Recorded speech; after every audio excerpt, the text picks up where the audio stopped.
My mom always told me forgiveness was the strongest thing a person could give. But she forgot to mention what to give someone who destroys your life, your family, and every memory you ever loved. I figured that out on my own. The night my dad walked out on us. For years, I thought he left because he stopped loving us. But the real reason? That truth didn't surface until much later, and when it did, it shattered everything I believed about family. And trust me, what came next was even darker. I was 12 when I first noticed the late nights. Dinner cooling on the table. Mom pretending she wasn't crying. Dad staggering in hours after midnight, smelling like he'd been everywhere except where he was supposed to be. He told us he was working overtime, but even at 12, I could recognize a lie when it looked me straight in the face. And when he started disappearing for entire weekends. That's when the arguments grew loud enough for the neighbors to hear. Doors slamming, glass breaking, mom begging, dad cursing. The house that once felt warm slowly turned into something cold, something unstable, something dangerous. But the real storm hadn't even hit yet. The night he left, I remember the sound of the front door closing. Calm, quiet, too quiet. Mom didn't cry, she screamed. A scream that felt like it came from every broken piece inside her. He didn't just leave us. He left the life he built, the promises he made, and the woman who held everything together. He moved in with his new friend, a woman everyone in town called the reason our family fell apart. And as for the money, he drained everything. Bank accounts, savings, even the college fund Mom had protected for years. We weren't just abandoned. We were left to drown. But life has a way of revealing the truth at the most unexpected times. Sometimes when it's already too late. A month later, Mom collapsed in the kitchen. 1 second she was washing dishes. The next she was on the floor, whispering my name like she was afraid to let go. Doctors said the stress had eaten her alive. Her body couldn't keep up. Her heart was failing. And guess who didn't show up to the hospital? The man who promised in sickness and in health. He didn't even send a message. Mom kept asking if he'd come. I kept lying to her face, saying he was busy. But deep down, I knew he wasn't busy. He just didn't care. What I didn't know was that Mom was hiding a secret, one that would make his betrayal look like nothing. The night before she went into surgery, she handed me a wooden box from under her bed. Her hands were shaking. Inside were photos, letters, and one document that froze my entire body. A DNA test. Not mine, hers. And the truth? My father wasn't just cheating. He had a whole second life. Another woman. Another child. Another family. Everything Mom went through. He'd already put someone else through years ago. He didn't start cheating. He just continued. And suddenly, my childhood made perfect sense. But the next discovery wasn't just shocking. It was the key to everything that happened after. Mom survived the surgery. Barely. But she woke up a different person. Colder, quieter. Almost like she finally understood that the man she loved was a ghost wearing her husband's face. For weeks, she stayed silent. Until one night, she sat me down and said the words I will never forget. If anything happens to me, promise you'll finish what I started. She didn't explain what she meant. She didn't have to, because the next day, the truth hit our family like a bomb. And when it happened, even I wasn't prepared. It happened on a Thursday. A day so ordinary, it should have meant nothing. But everything changed when Mom's doctor called, asking us to come in immediately. I remember sitting beside her, the cold hospital lights making her skin look pale, almost fragile. The doctor didn't waste time. Her condition was getting worse, faster than they predicted. Stress wasn't just hurting her, it was killing her. And what shattered me most, she wasn't surprised. Almost like she'd been expecting this outcome for years. When we got home, she didn't speak. She just stared at the wall like she was seeing her entire life unravel in front of her. But destiny wasn't done with us yet. The next blow would come from the last person we wanted to hear from.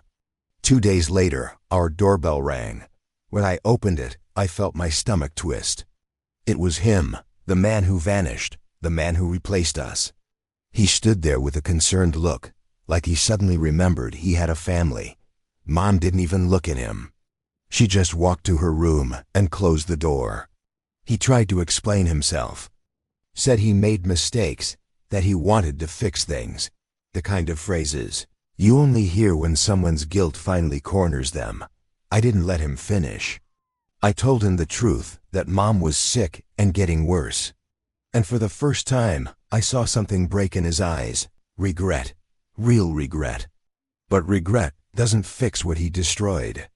It doesn't heal what he left behind. Still, what he said next. That was the beginning of everything spiraling out of control. He tried to make amends by offering money. Not for Mom's treatment, but for me. He said he wanted to invest in my future, like I was some charity project he could check off a list.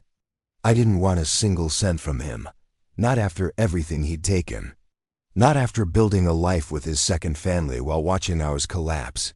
Mom heard the conversation from her room. And when she came out, she didn't yell. She didn't cry. She simply said, "You can't buy back a family you destroyed." He didn't know how to respond, because deep down, he knew she was right. But as he walked out, he left us with one final sentence, one that would ignite the darkest chapter of our lives. You don't know the full story, and he wasn't lying. Because the truth he was about to reveal would tear open wounds we didn't even know existed. He asked us to meet him the next day. Mom refused. I didn't. I needed answers. I needed to know why he left, why he destroyed everything, why he built another life behind our backs. When I arrived at the cafe, he looked older, tired, almost ruined by the weight of his choices. And then he told me, he didn't just leave because of another woman. He left because someone threatened him. Someone had been sending him messages, pictures, warnings. Someone who wanted him gone. Someone who knew about his double life and wanted to expose it. At first, I thought he was lying, trying to shift blame. But then he pulled out his phone and showed me the proof. Photos of Mom. Photos of me. Messages saying things like, "Leave them or lose everything." And the worst part? The number that sent them was one I recognized. It belonged to someone close, someone I never imagined would betray us. But before I could ask the one question that mattered, something happened that changed everything. Mid-sentence, he froze. His words slurred. His hands shook. And then he dropped to the floor, heart failure. Right there in front of me. The same stress that nearly killed Mom finally caught up to him too. The paramedics said he was lucky to survive, but he didn't wake up right away. And suddenly, I was left with a half-finished truth, a story without an ending, and a name on his phone that I couldn't stop staring at. The person behind those messages, the person who wanted him gone, the person who shattered my family long before we even knew it. And when I saw who it was, everything inside me went cold. Because it wasn't the woman he cheated with. It wasn't a stranger. It wasn't someone distant. It was someone from inside our own home. I stared at the screen, my hands shaking. It didn't make sense. Couldn't make sense. The number that threatened my father, the number that pushed him to abandon us, the number that tore our family apart. It belonged to my own mother. For a moment, the entire cafe felt silent. Not a sound, not a thought, just shock swallowing me whole. I wanted to believe it was wrong, a glitch, a coincidence, anything. But the messages, the timing, the tone, it was her handwriting just turned digital. And in a single moment, everything I believed flipped upside down. But answers wouldn't come from staring at a phone. They would come from confronting the person who had been hiding the darkest truth of all. When I went home, Mom was sitting at the kitchen table, sipping tea like the world wasn't falling apart. I placed the phone in front of her. She didn't flinch. Didn't deny it, didn't pretend. She just closed her eyes and said, "I hoped you'd never see those." The anger inside me cracked open. Why? Why would she push him away? Why would she choose destruction over honesty? Why did she let us suffer alone? Her voice shook when she answered, "Because I had to protect you." Protect me? From my own father? From the truth? Mom wasn't the villain. She wasn't jealous. She wasn't spiteful. She was terrified. But terrified of what? That's the question she kept avoiding. She finally confessed. Long before Dad cheated. Long before the money disappeared. Long before he walked out. Mom discovered something. Something that could ruin him permanently. Something that explained his late nights, sudden wealth, and constant paranoia. He was involved with people he shouldn't have been involved with. People who didn't forgive mistakes. People who made threats real. Mom didn't threaten him to destroy him. She did it to force him away from the danger he was dragging straight into our home. Her messages weren't born out of spite. They were born out of fear. She thought if he left us, we'd be safe, hidden, protected. Except it didn't work. He left, but the consequences stayed, and they were getting closer. Because the danger he ran from, it never stopped looking for him. That same night, while trying to process everything, I heard a car outside. Not just any car. A black SUV with tinted windows. It parked across the street. Engine running, lights off. I watched it for 10 minutes. It didn't move. Then my phone buzzed. A message from an unknown number. "Tell him we're not finished." My heart dropped. This wasn't about Mom or Dad anymore. It was about all of us. When I showed the message to Mom, she didn't panic. She went pale, the kind of pale that comes from recognizing an old nightmare. She whispered the words I never expected to hear. "They found him. And now they've found us." Mom started packing immediately. Documents, clothes, everything important. She told me we had to leave, that minute, no delays. But I wasn't running, not again. Not because of Dad's mistakes or the ghosts he brought into our lives. I told her I wanted the truth, the full truth. No more hiding, no more half-stories. And when she finally stopped and looked at me, her eyes filled with something I hadn't seen in years. Fear, but also relief. Because she realized I wasn't a child anymore. She sat down, took a breath, and said, "If you want the whole story, it starts long before you were born." I leaned in, ready to hear everything. But before she could speak, someone knocked on the door. 3 slow knocks, heavy, intentional, wrong. Mom froze. And in a whisper only I could hear, she said, "They're here." Those 3 knocks didn't sound like a neighbor. They didn't sound like someone lost or someone asking for help. They sounded like a warning. Mom grabbed my wrist with a grip I didn't know she still had. Her voice was barely a breath as she whispered, "Don't make a sound." But the knocking came again, slower, heavier, like whoever stood on the other side already knew we were frozen behind it.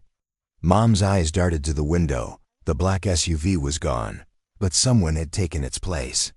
And the timing wasn't a coincidence. When the knocking stopped, a shadow shifted under the door. Feet, boots, someone standing completely still. I expected them to try the handle, try to break in, try something violent. But instead, a smooth, calm voice slid through the wood. "Tell your mother we need to talk." He said her name. Her real name, not the one she'd used since we moved here.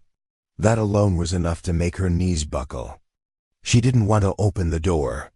She didn't want to speak, but running wasn't an option anymore. So she did what terrified her most. She turned the lock.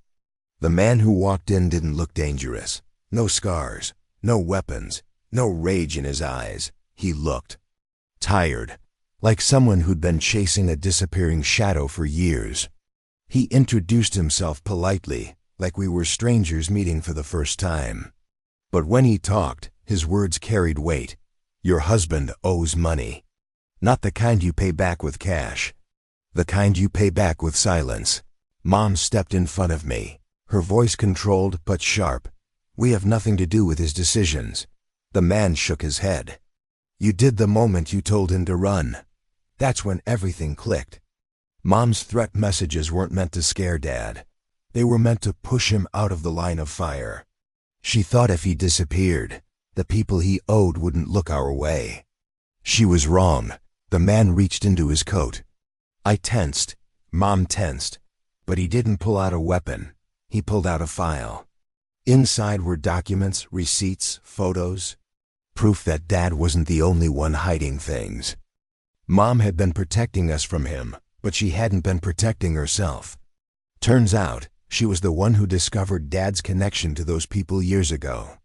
And instead of turning him in, she made a deal. A dangerous one. She kept quiet. She hid him. She helped him cover up debts and mistakes so we wouldn't lose him. But once she found out about the second family, she broke the agreement. She exposed him internally. She wanted him out. Not for revenge, but because she refused to raise me inside that life. And in doing so, she signed her own sentence. The man wasn't here to hurt us. He was here to end the deal. He looked at me, then back at Mom. "We're not after you," he said. "We're after him. You can walk away, but you need to choose." Mom asked what that meant. He told her they needed something only she had, the evidence she used against my father. Evidence that could free us from the entire mess. If she handed it over, we'd be done, safe, left alone. If she didn't, we'd spend the rest of our lives looking over our shoulders. Mom hesitated for a long, heavy moment. Then she nodded. She opened the wooden box she gave me earlier, the one with the DNA tests, the letters, the secrets. But hidden beneath those memories was something else. A USB drive. She handed it to the man, hands trembling, eyes hollow. He checked it, nodded once, pocketed it, and said, "You won your freedom a long time ago. You just didn't know it." And then he left. No threats, no warnings. Just a door closing quietly behind him, like a chapter finally ending. After he left, Mom finally broke, not from fear, but from relief. Everything she'd held inside, every secret, every sacrifice, every lie she told to protect me, it all came crashing down. We sat on the floor together for hours while she cried into my shoulder. Not because she lost my father, but because she finally let him go. The next morning, we visited the hospital. Dad was awake, weak, ashamed. He tried to speak, but Mom didn't let him. She just said, "This is the last time you see us. We forgive you. But we're done bleeding for your choices." He didn't argue. He just stared at us with the expression of a man who realized he had destroyed the only good thing he ever had. We walked away. And for the first time in years, I felt light. Mom and I moved soon after. New town, new life, new peace. We didn't hear from Dad again, not once. And those people? They never came back. The deal Mom made and the price she paid closed that door forever. For a long time, I blamed my father for everything. But now, I understand something bigger. Sometimes the hero of the story isn't the one who looks strong. It's the one who breaks quietly, suffers silently, and still stands up to protect the people they love. My mom wasn't perfect. She made mistakes, big ones, but she saved my life. And even if she didn't always choose the right path, she always chose me.